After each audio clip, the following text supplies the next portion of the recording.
Ladies and gentlemen, welcome to my parents' basement, your parents' basement, our parents' basement, and today we're talking about Heat 2.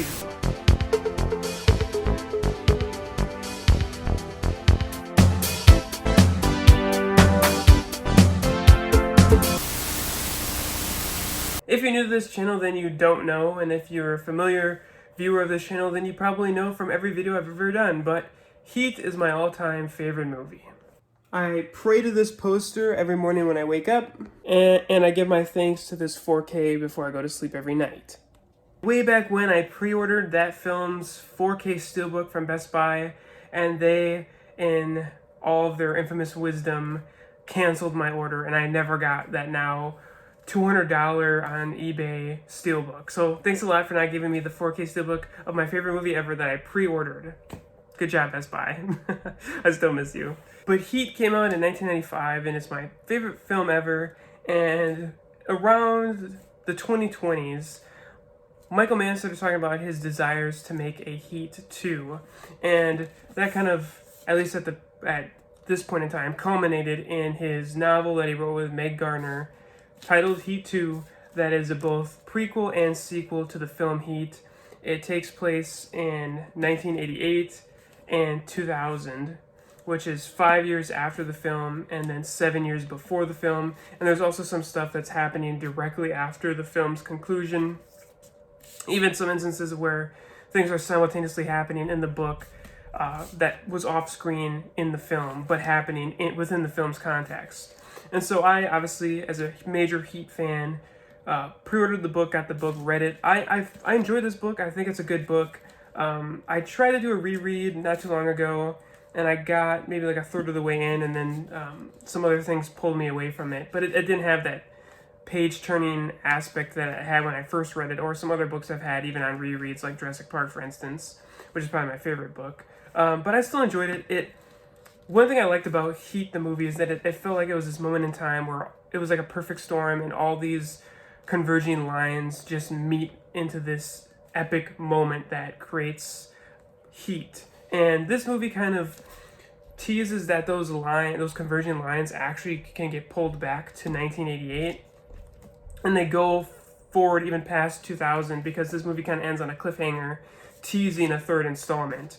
And so this book came out, and I kind of had an idea that Michael Mann wasn't writing this to therapeutically get over his desires to make a sequel to Heat, even though all the actors have aged past the ability to play the characters. I knew that this was more so an attempt to show potential investors in movie studios that there was still a desire from audiences to see Heat, the story of Heat, continue.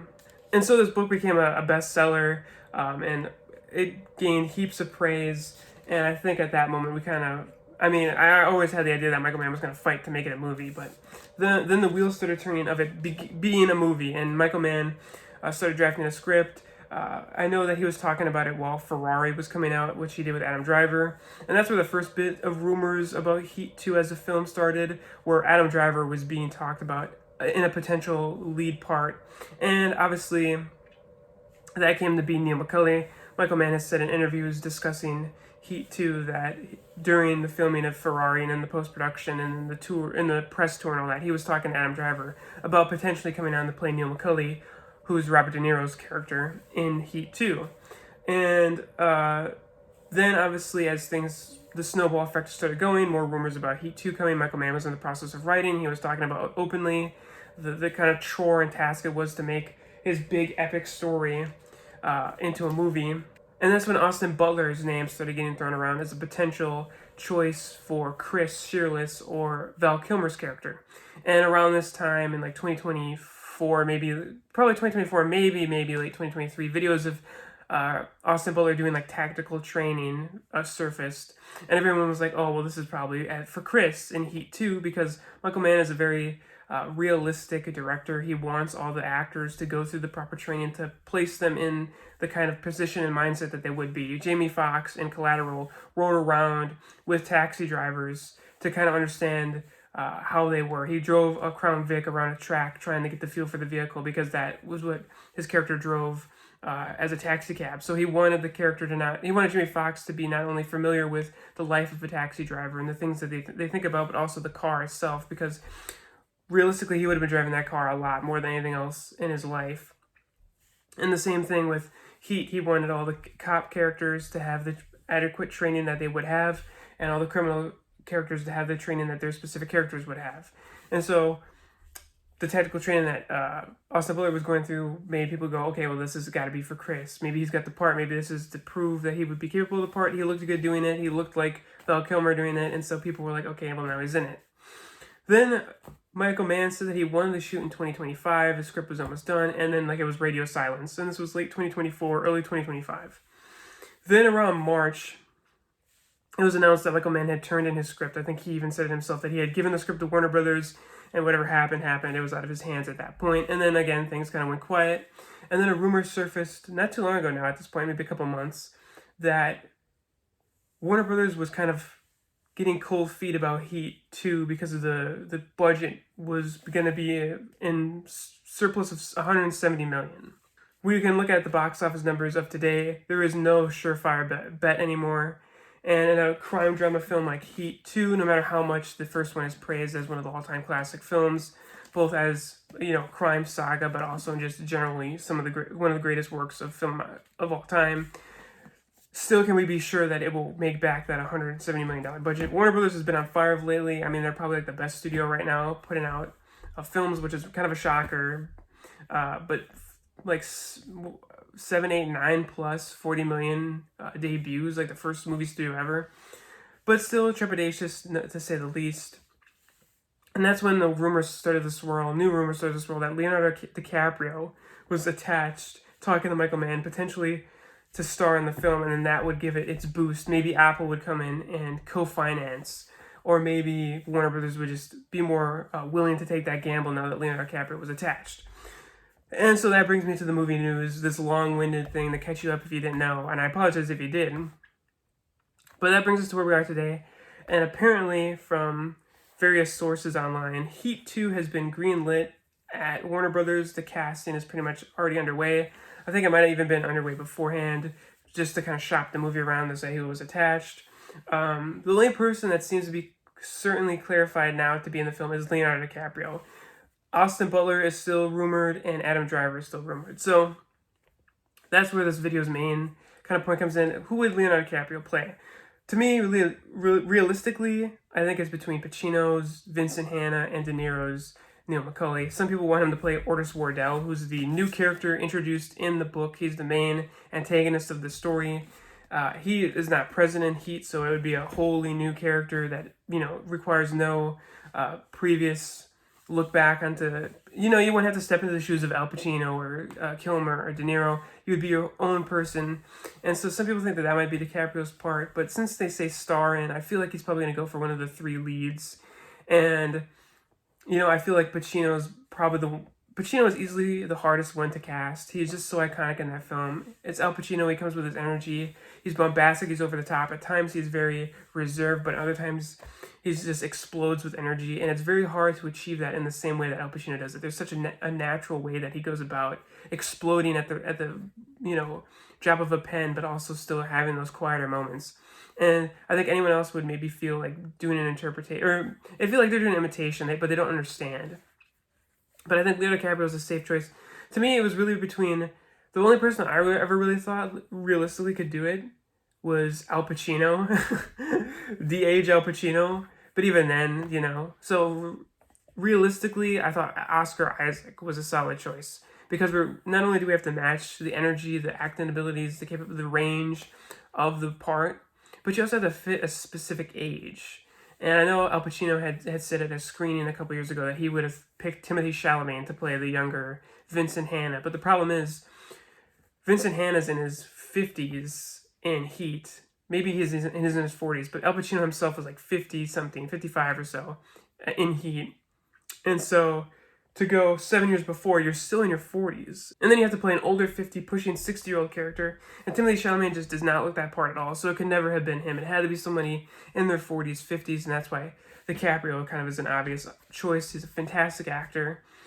The thing is, though, can he he doesn't look very much like Al Pacino. Maybe makeup and dyeing his hair and doing that could make him look more so. But my question is, Leonardo DiCaprio is a fantastic actor, one of the greatest actors of all time. But does he have the capabilities to step into the shoes of Al Pacino? I don't know. If anyone does, he's one of the greatest actors of our time. And so I feel like looking at him, knowing him, seeing how he does his things, I feel like he's more naturally Macaulay, Robert De Niro's character. I think he looks more like Robert De Niro.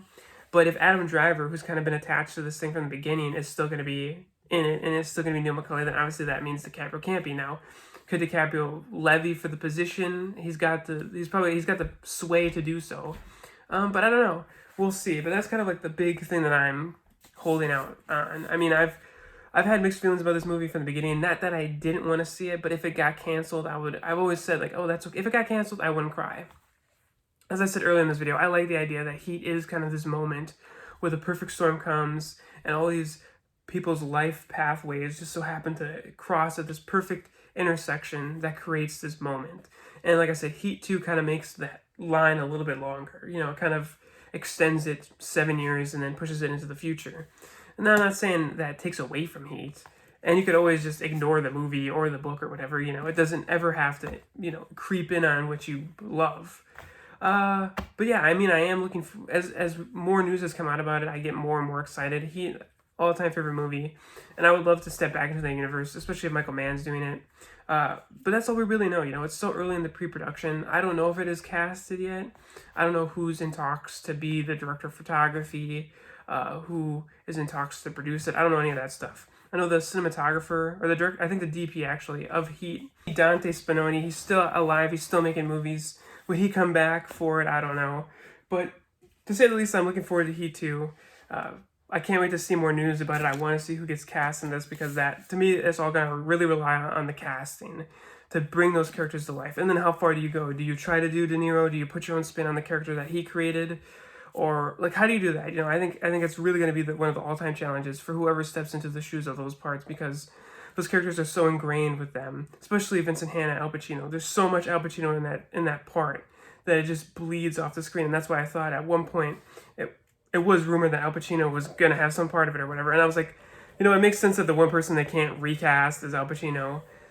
De-aging, though, a lot of money, and it's a very physical part. So Al Pacino couldn't do that as he's in his mid-80s. And it doesn't have that same build that he had in his 50s. So that's really it for Heat 2 news. But since this is the sequel to my all-time favorite movie, I think every once in a while I might post a video kind of talking about whatever news broke or something, just to kind of have a conversation. But yeah, who is Leonardo DiCaprio going to play? Let me know in the comments below, guys, which you think. Is it Vincent Hanna? Is it Neil Macaulay? Will he be Chris Chiolis? Who do you think he's best suited for? What do you think about Austin Butler and Adam Driver kind of always being tied to this? And obviously, there's a lot of other great actors that have to get recast. Ashley Judd, Natalie Portman, Jon Voight, and Tom Sizemore, just to name a few of that all-time cast. But anyway, guys, thanks so much for watching. Like, comment, subscribe, do what you gotta do, but make sure you're here next time to see, so we can see each other in my parents' basement, your parents' basement, our parents' basement. What an outro.